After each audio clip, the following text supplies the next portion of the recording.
Well, today we have the privilege of welcoming David Garofalo to our show.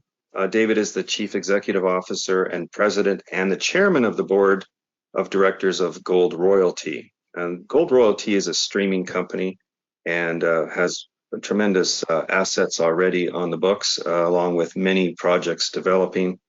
Um, he has over 30 years of experience in creating and growing multi-billion dollar sustainable mining businesses. He's here to educate us on how important the precious metals royalty market is to the mining industry and how you can diversify your investment portfolio. So this is an interesting interview for me because I come at this from a trader's perspective. We've traded over many years, going all the way back to 1992 when I started my foray into I started in gold mining stocks, copper and gold and silver, and so we did a lot of investing over the years, trading, and a particular strategy called pairs trading, which is really interesting. That one of the pairs that we had that was our favorite was Gold Corp long against Newmont or other stocks like American Barrick and short. And not to say anything bad about them, but that was where the relationship found an edge in the Gold Corp long. And David was instrumental in putting together that merger or facilitating that merger between Newmont and Gold Corp. So we lost the pair to trade, but it's fascinating to have this opportunity to speak to David today. So yeah, just can you tell us a little bit about your background in natural resources and how you became the CEO of Gold Royalty, which is a really fascinating company. We want to explore this a little bit more here today. Well, it's interesting you brought up the merger between Newmont and Goldcorp, and today, or in the last several days, Newmont launched a bid for Newcrest, and that brings back memories from 4 years ago, almost 5 years ago now, when I was negotiating actually between Newcrest and Newmont. It was a bit of a horse race. Not many people are aware that Newcrest was in the background. So it's ironic that Newmont and Newcrest are now potentially coming together after having competed for Goldcorp back in late 2018. And when we announced the deal in early 2019, we got a premium offer very similar to the premium offer that Newmont's put on the table for Newcrest of about 20%.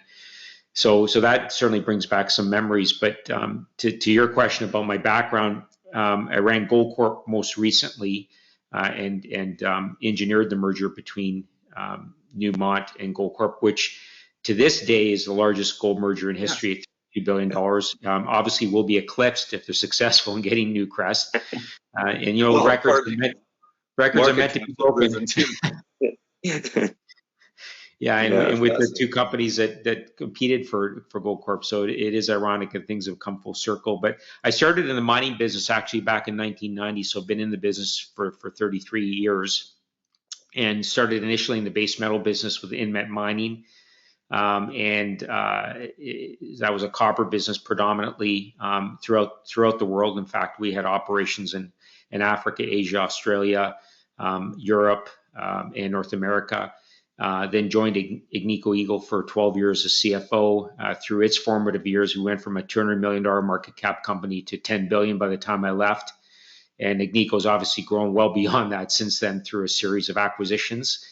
And then I ran Hudbay back on the copper side for about 6 years and built 3 mines there, predominantly the Constancia mine in Peru, which is one of the biggest copper producers in South America, and then went to run Goldcorp. So been in the mine development, mine operating side for my entire career, even though I'm a financial person by training, but really was intimately involved in the construction of about 15 mines in my career and operated countless more.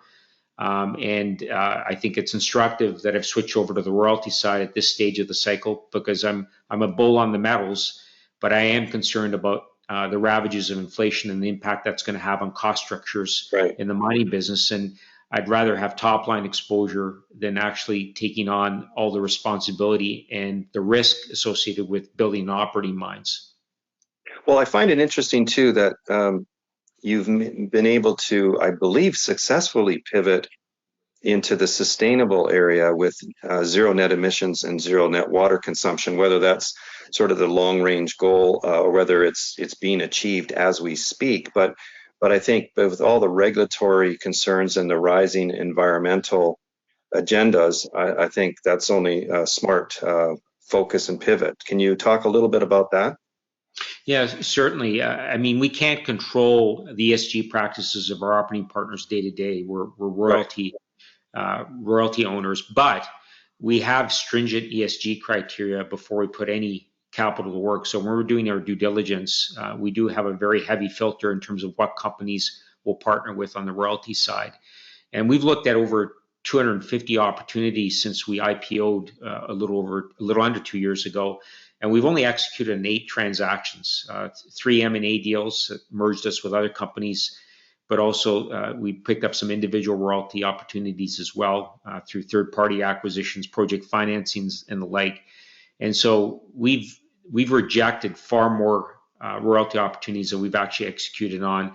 And a key criteria in many of those rejections was the safety, environmental, and social practices of the companies. And so if you look at our partnerships now, we have 75 partners. We have 215 royalties with 75 operating partners, and predominantly with the largest cap gold companies in the world. We have royalties with Agnico's properties, with Barrick's properties, with Newmont's properties. And so we've exposed ourselves to well-capitalized partners with very stringent ESG practices and with long-term objectives of getting to net zero in terms of carbon emissions, and hopefully eventually getting to net zero on water, though I think the industry's a long way from that still. So when you IPO'd, I mean, you had the next year, 2021, you had a lot of expenditures to get in some of these relationships and start developing. And I see that your revenues really kicked in, your sales substantially in 2022. So it looks like some of that stuff's paying off, but you also increased your cap table there. So you still feel a pretty good balance between your shares outstanding and your sales, your potential revenue. You have no debt, so that's exciting. Can you talk a little bit about your fundamentals here? Yeah, very conservatively capitalized. We raised $90 million in our IPO in March of 2021. We were aiming to raise 30, but we had a very, very strong order book. Actually, it was $140 million of orders. So we tripled the size of our IPO, achieved a very strong valuation on the strength of 18 development stage assets in the Americas. None of them were cash flowing at the time.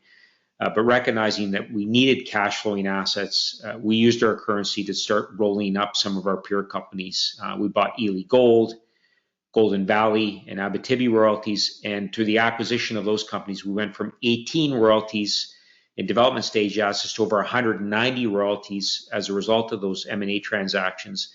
And we brought in significant cash flowing royalties as a result of those deals. And so now we have today 215 royalties.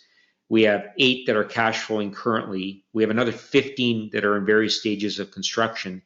And that underpins 60% compounded annual growth in our revenue over the next decade. So we're going to go from our first full fiscal year last year, we had just under $6 million of revenue. By the end of this decade, we'll be at about $60 million of revenue. So 10% in revenue.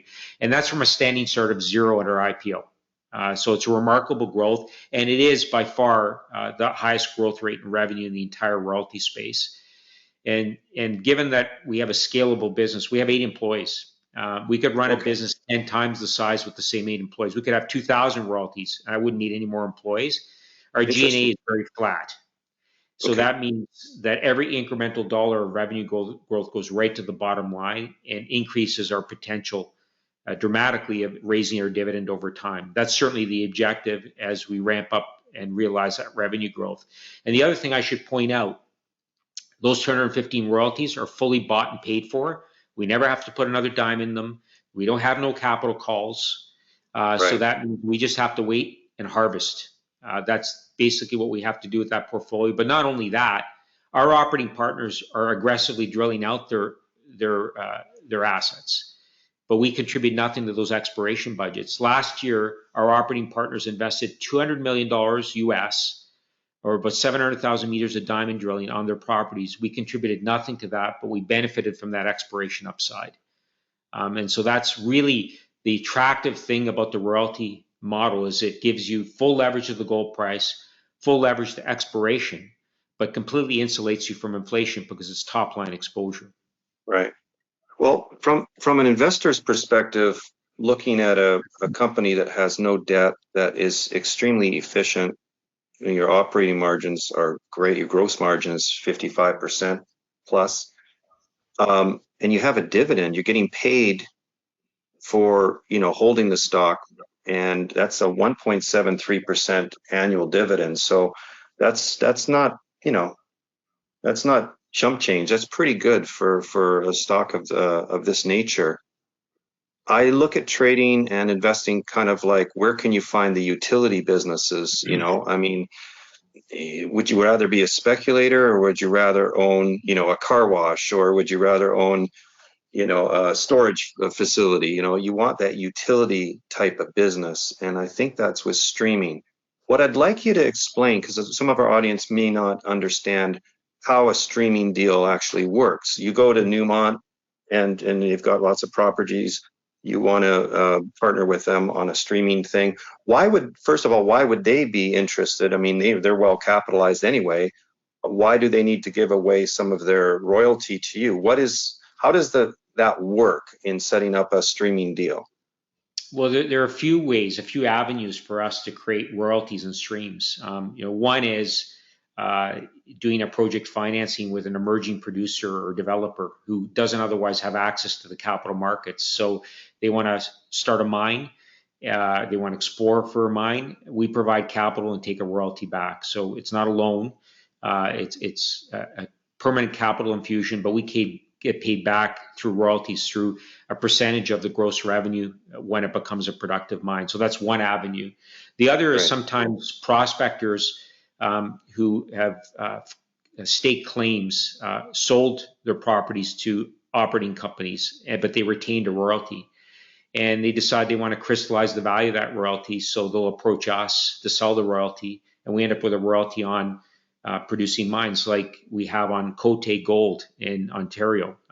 That's a mine that IAM Gold's bringing into production next year, 500,000 ounces a year of production. They're investing several $1 billion in the construction of it.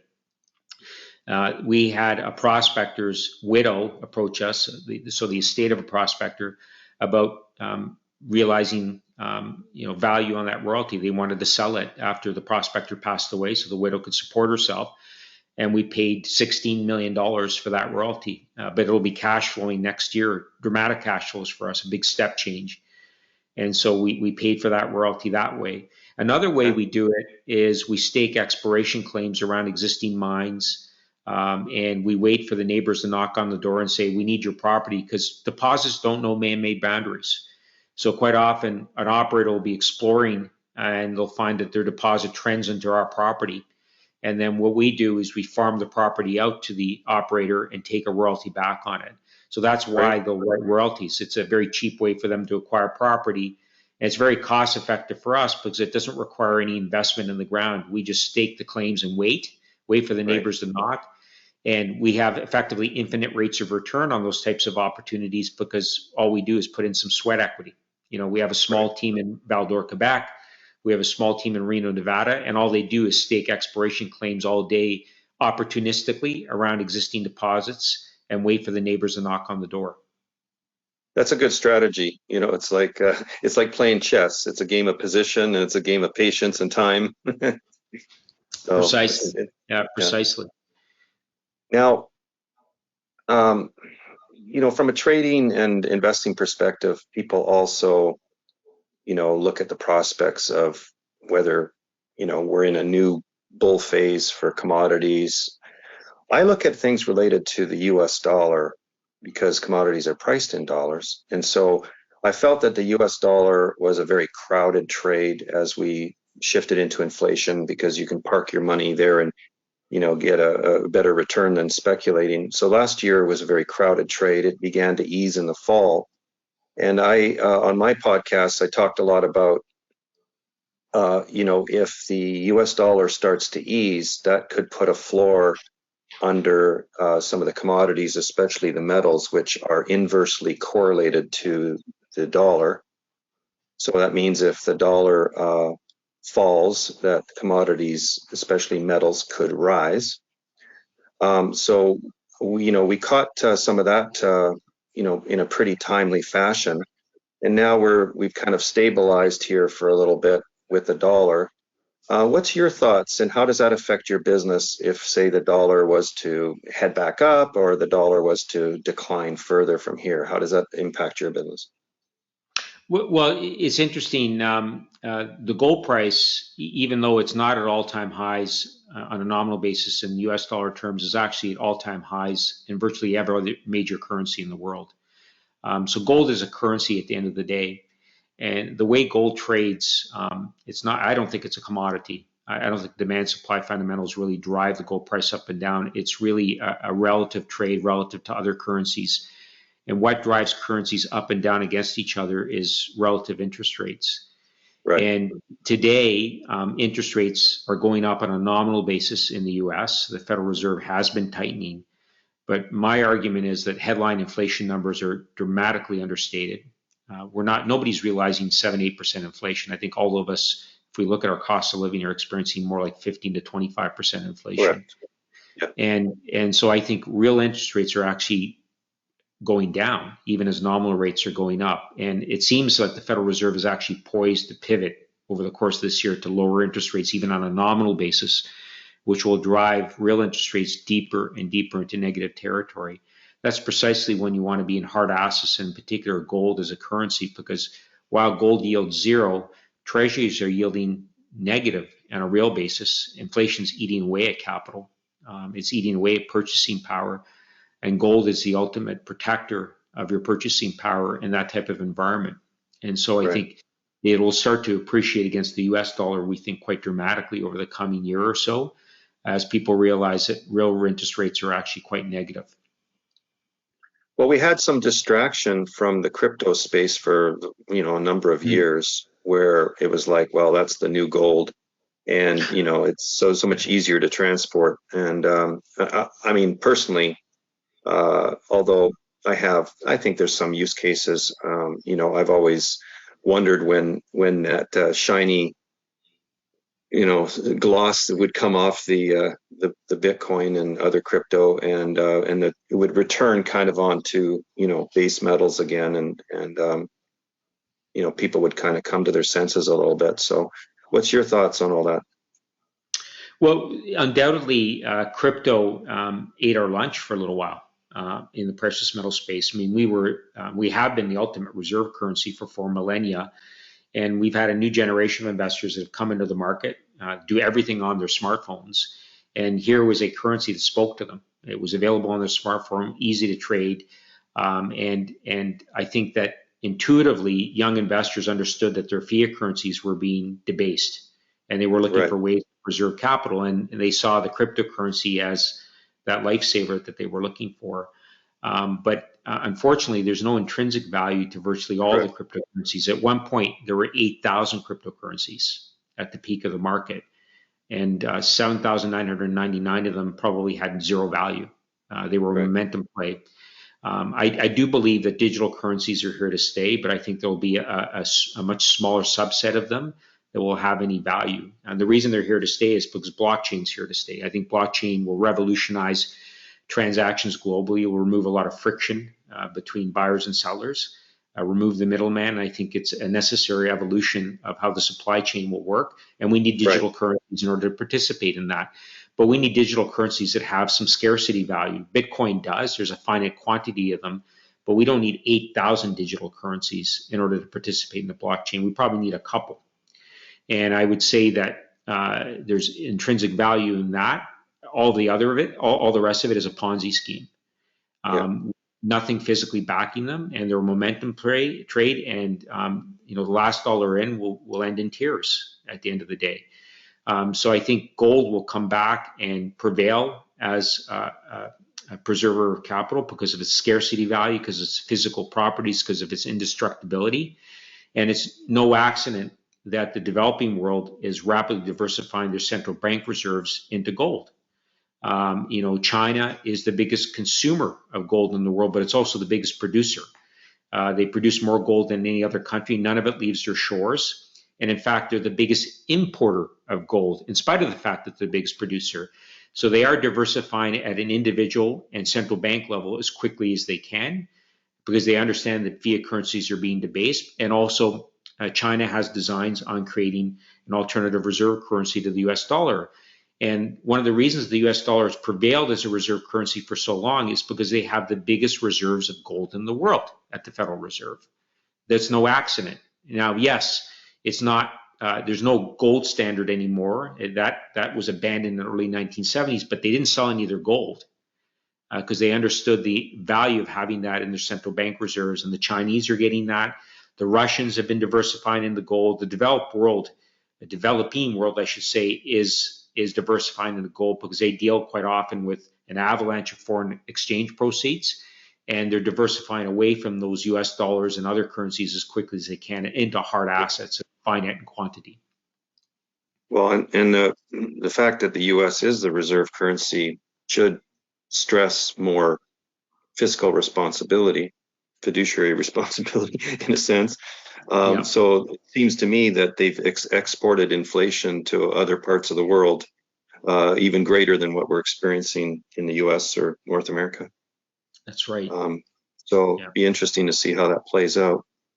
Do you have exposure to copper? We've had quite a bit of, recessionary implications that, if we do go to global recession or we're already in it, some say, that copper isn't as necessary. But then there's the other argument for the EV world and, environmental, solar, ESG in general. So we're seeing, copper did pick up a little bit off the bottom. And I think the prospects could be quite good for copper going forward in the next decade or more. What's your thoughts? Yeah, well, some of our foundational assets were copper gold porphyries. And so we do have about 5% of our metal exposure is in copper. And I am a huge bull on copper. And I've spent half of my career in the copper business, having built copper mines throughout the world. And I believe in the decarbonization trade. I think that copper consumption is going to increase exponentially, driven by electric vehicle drive to decarbonize our vehicle fleets globally. The amount of copper used in an electric vehicle is 3 times what you'd have in a traditional internal combustion engine. So that means an exponential increase in demand for copper. And I also believe the continued electrification of the developing world is hugely copper intensive as well. Still the majority of the Chinese population is rural. It's going to be urbanized, and that results in expansion of electric grid, the consumption of white goods, in terms of stoves and fridges and whatnot, which again is very, very copper intensive. So I think copper demand is burgeoning, will continue to increase dramatically. I have no idea where the supply is going to come from. There's virtually no large greenfield copper projects under construction in the world. That's what I've heard, that we're in a real shortage. It's a potential bigger problem than even what we've seen with gold. And there's been massive disruptions of existing supply. The social unrest in Peru has dramatically curtailed production out of Peru. And Peru is the second biggest producer of copper in the world after Chile. Right. So that is a huge impediment to supply. It's not just about bringing new supply on, but maintaining the reliability of existing supply. And when there's social unrest, as there has been in Peru, there's been dramatic curtailments of existing supply. So that's going to ultimately and inevitably lead to a squeeze on the copper price. We're going to have to bring copper prices up much higher to incentivize any new supply.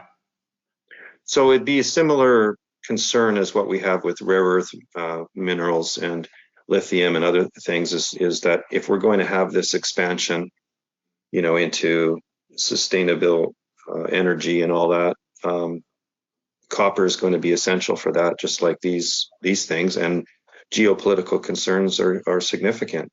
Um, Yeah, we had quite a wake up call with our supply chain through the aftermath of COVID, and it's still not completely resolved because many things were shuttered during that period of time, and they haven't been brought back online because of the economics of it, right? Precisely, and I don't want to leave you with the impression that supply chain disruptions are a phenomenon unique to the developing world. We have that issue within North America. You Right. have a president in the U.S. and a prime minister in Canada who've laid out some lofty objectives and admirable objectives to electrify all of our vehicles by 2035. Right. But with no understanding of where the supply chain will come from to support that kind of objective. And there's a disassociation from reality in both of those jurisdictions because there's been no move to stimulate the development of new copper projects in either jurisdiction. In fact, it's quite the opposite. When I was running Hud Bay Minerals, we had a copper project in Tucson, Arizona, which is a traditional copper district with significant copper production already there. To get new mining projects permitted there is virtually impossible. Right. And that's in a traditional copper district. And that's because there's absolutely no impetus from the federal government to bring copper projects forward. How do they hope to fill the supply chain with the copper they need if they can't get any new domestic copper production created? They're going to continue to rely on the developing world to feed their copper, and that will result in probably more supply chain disruptions than they're even aware of going forward. So the regulatory risks are significant.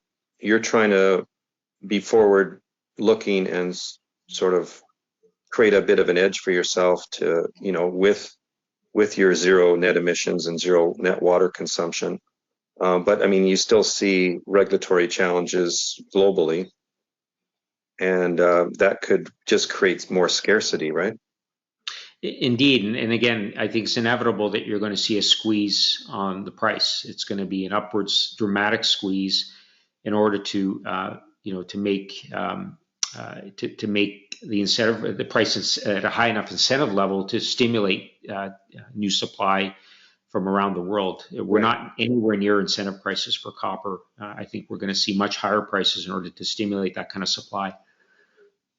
Now, from a trader's perspective, we've always looked at, what companies are doing with hedging, and that applies to, it could be airlines with oil, it could be, gold companies with, using futures to hedge. And so how does the streaming world differentiate from, say, XYZ company that has a lot of their gold forward sold and they're really hedged and they're locked into certain prices? How does that affect you guys? Well, we're completely unhedged, and we provide optimum leverage to the gold price. We effectively are fully linked to the gold price in terms of our revenue. So we provide that volatility that you expect, that beta to the bullion price that you're looking for when you're buying a gold royalty or a gold portfolio.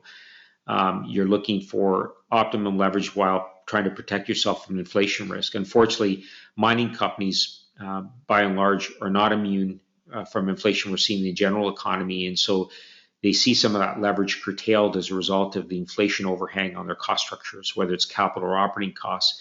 And that's why in these types of inflationary cycles, we've seen a significant underperformance of mining equities to the bullion price, and certainly relative to royalty companies that provide that optimum leverage while insulating investors from cost inflation.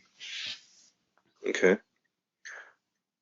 Can you talk a little bit about central bankers' actions and even countries? Like we saw some fractional pegging with Russia with gold, I think fractionally, and that really put a floor under their currency there last year. It was one of the better performing currencies in the world. But how do you see, central bankers' actions? Are they still, really aggressively buying? And what does that? How do you view things? I'm just curious about that. Yeah, look, yeah, from a gold perspective, it's been a huge source of demand, central bank buying, particularly in the developing world where they're trying to underpin the integrity of their fiat currencies by having a strong physical presence of gold in their central bank reserves. And as I said earlier on, China has been the biggest consumer of gold in the world, both in terms of all of their domestic supply, but also being the largest importer of gold in the world. Russia's been a big buyer of gold as well, trying to underpin their currency in this socially volatile environment they find themselves in with this war in Ukraine. Right. And I would say if you look across the developing world, ones that have significant foreign currency proceeds through exports of energy generally are diversifying into gold as rapidly as they can. So we've seen big central bank buying, and the opportunity cost of owning gold isn't there. They recognize that owning U.S. Treasuries yields negative on a real basis, so they might as well own gold. There is no opportunity cost to owning gold. It preserves capital in an environment where fiat currencies continue to be debased through monetary expansion. Okay, interesting. So what do you think going forward here in the next 10 years? I've been talking about we may be experiencing in equities kind of a lost decade with, some of the fact that the punch bowl has been taken away, all the stimulus and the free money, that people were able to launch into a lot of projects that, hey, this tech company might make money in 2035, but, right now, of course, we're losing money. We've got a cash burn rate and so on, but people were still buying it and speculating and driving these prices up. And we saw, quite a bubble in those speculative assets. 2022 brought things back down to fundamentals do matter. And many, I'll give you an example. The Dow was only down, say, roughly 9% for the year, where the NASDAQ was down 31% for the year. So that just shows you, the type of sentiment that was there. So if we go out, 10 years here with kind of a lost decade for equities, how do you view that in terms of your share price and the opportunity to invest in GROY, which is your ticker symbol on the NYSE American, right? That's exactly right. Look, I think the Federal Reserve and central banks globally have created the illusion that they're fighting inflation, but they're really not. Nominal rates are still well below where the headline numbers are, and even well below where real inflation is. As I said, it's not 7-8%; it's more like 15 to 25% is inflation on the ground. So they're trying to create an illusion of tightening, but that's really not the reality. And they don't have the scope or latitude to raise interest rates dramatically anyways, because debt to GDP levels globally are at 350% relative to where they were in the 70s in the last big inflationary cycle when they were only 100%. So the central banks back in the 70s had the ability to raise interest rates without worrying about whether they were bankrupting governments. That's a real concern right now. Right. Debt service in the US, for example, has grown to about $1 trillion a year. That's one out of every $7 of tax revenue generated. What that tells you is that there's limited scope for them to raise rates much more beyond this without creating a huge fiscal imbalance. And so I think you're going to see a grand pivot in nominal rates over the course of the— They're forced to, really, yeah, because of that. Yeah, and so I think central banks will start to ratchet rates down at the end of the year. And if anything, that'll further entrench and inflame inflation. I think inflation's here to stay, but that's really where they want inflation to go anyways, because the only way to deal with the massive amount of debt strapped on by governments, corporations, and individuals is basically to inflate the debt away. Well, we're in this infinite age of moral hazard here. How do we get out of it? Because, Fed Chair Powell said, the government should raise the debt ceiling. So what does this mean? It's just like debt doesn't matter. How do we get out of this? Go back to the gold standard? What has to happen here? Yeah, it kind of is. It's kind of a grand currency reset. And that means the a continued failure of a number of fiat currencies in the world. And I say continued because there have been failures of fiat currencies. It's not a long time phenomenon. People think of the Weimar Republic back at the after the First World War and Germany's collapse as the last big fiat currency collapse. Well, no, I mean, there's currency collapses occurring each and every day around the world. I mean, the Turkish lira has effectively collapsed. Zimbabwe dollar has collapsed. It was bad before the earthquake, not let alone this, you know, once in a century earthquake type thing here now. So no, Argentinian peso, the Venezuelan dollar. I mean, all of these currencies, peso, they've all collapsed in the last decade or so.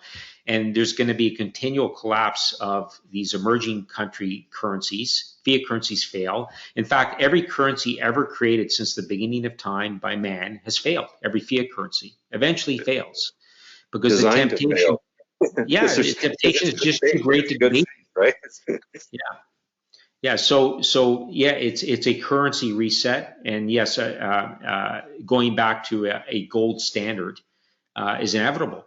Because that's the only thing that will restore confidence in currencies. Government issued currencies is having some physical backing. So there will be a grand reset, and that'll obviously be super bullish for the gold price. Yeah, and again, the Bitcoiners would say, well, it's tough to carry a lot of gold around to do your shopping. So would digitize the maybe you need the crypto backed. I think some people have tried that, crypto backed by hard assets. But anyway, it's very interesting. I think the crypto deals with, one, lack of physical properties, which I touched on before, and indestructibility, but also fungibility. I mean, you could take an ounce of gold to any country in the world and it'll be recognized for its intrinsic value. Right. If you show up your smartphone in Zimbabwe, I don't think you're going to get any value for your Bitcoin, honestly. Let's think about that.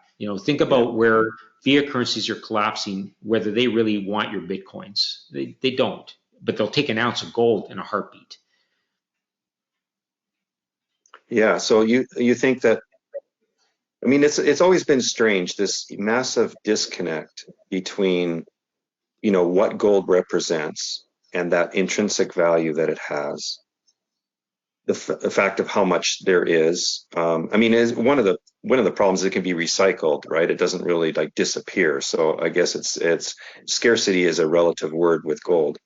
But if there's a lot of central bank demand, a lot of public demand for gold, is there enough supply? I know that a lot of people cut out the middlemen and went straight to the producers.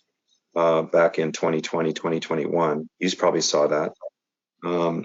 So it's just this interesting disconnect. And so I like to look at what is the consensus, what is alternative thinking, what's the contrarian takeaways, what is the herd doing versus, where are the edges? And I'm kind of, leaning towards there's a real edge in this gold situation because one of the things that suppressed it was, again, the strength of the US dollar since it's priced in dollars. And if, we're seeing potentially decline because of unlimited spending with the US dollar, then, gold could rise. So I'm moving more and more towards the bullish camp in this area. And I'm not one of those gold bugs, but it's just looking at it from a contrarian perspective. What are most people missing or not seeing, or why is the sentiment so bad, right? Look, I think the expectation in the markets is that equity markets will recover, the Federal Reserve will pivot. And I think, unfortunately, given the state of fiat currencies, given that we've gone through an unrelenting monetary expansion for years and there has to be a debt reset, I think that's going to lead to a huge correction in equity valuations in the general equity market. This reset will wreak a lot of damage within the equity markets and valuations of companies. And I think gold provides you protection security against that, and also the ravages of an entrenched inflationary cycle. Yeah, but the problem is the timing of it too. So you could have another big surge in speculative assets and these companies that don't have any earnings with their price, so no PEs, and you know, a real speculative asset bubble again. If the Fed does pivot and especially starts to relax rates or reduce them, again because of its problem with paying their own debt, so then we could have this big rally, which still suppresses, like, who's going to run into gold stocks when they can, buy Tesla and get, 44 to 70 to 100% on their money, if it's rallying. So that, this momentum aspect will kick in again. So we could have that big, another rally before that reset. So timing is tough. True, but I also think declining nominal interest rates will lead to a flight out of the U.S. dollar, and I do think the gold price will do exceedingly well in that environment. And that's a good point. Absolutely. And the question you have to ask yourself is, how do you participate in that gold rally optimally? You can buy the physical, obviously, but what you don't get is leverage to exploration upside. And the mining equities are going to be exposed because they have inflation risk. I think inflation will become further entrenched and inflamed. That's why, again, after 30 plus years of operating building mines, I'm in the royalty business. I really do believe in the bull scenario for gold, but I want to be in an area that's protecting me from inflation while I'm participating in the gold upside and the exploration upside, realized by the operators through the drilling efforts.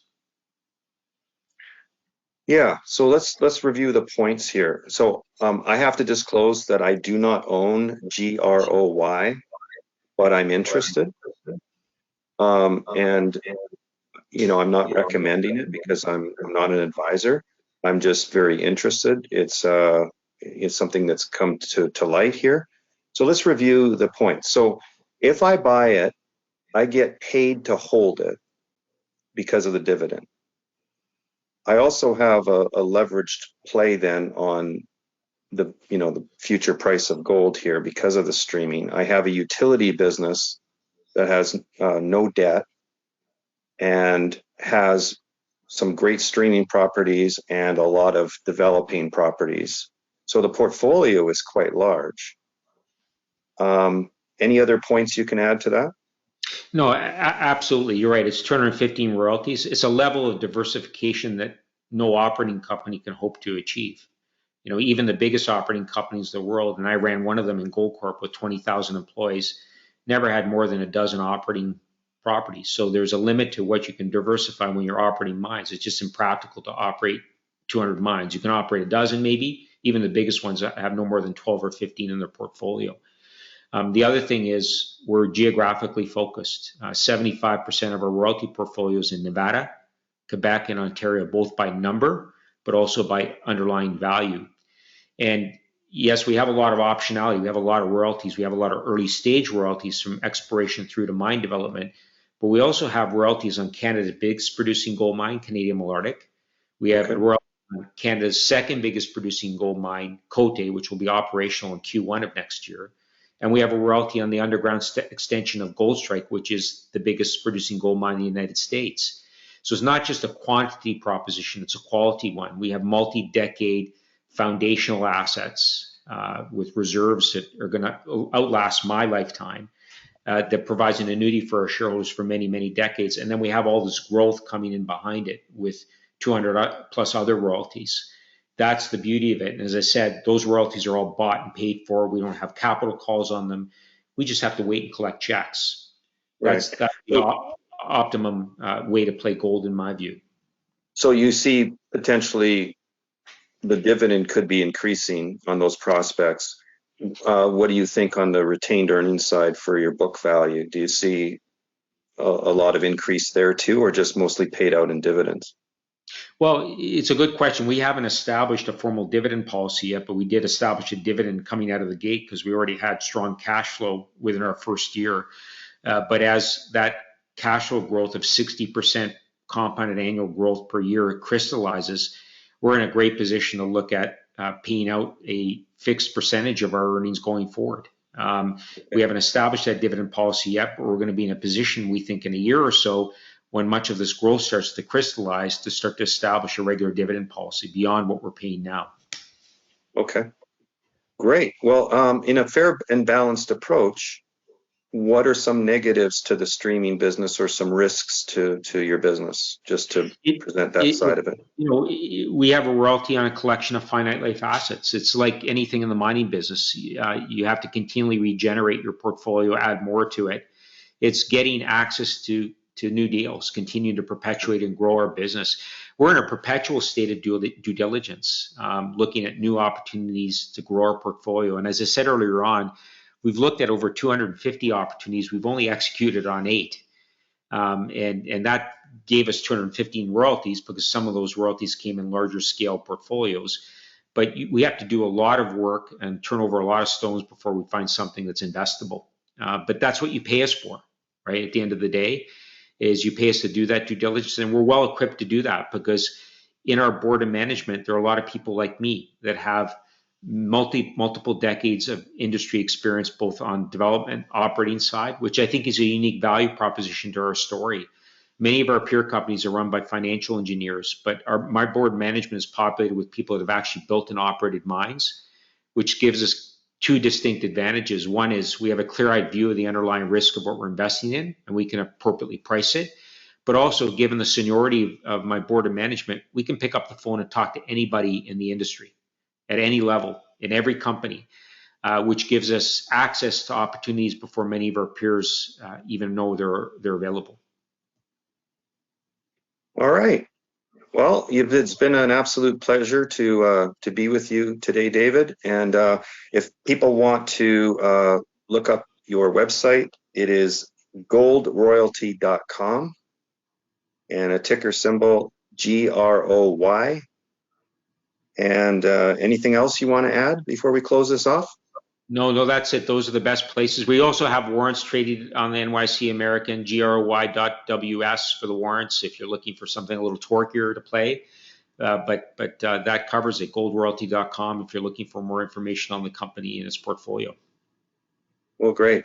Well, this is a really fun interview, very insightful, and love your business model. And I'm very, very interested to explore it further and perhaps even put some money to work into investing in your stock. So I haven't yet, but definitely looking at it seriously. So I might do it before this even airs, I have to disclose. Thanks very much, Rob. Well, it's a pleasure. My pleasure. Thank you so much, David.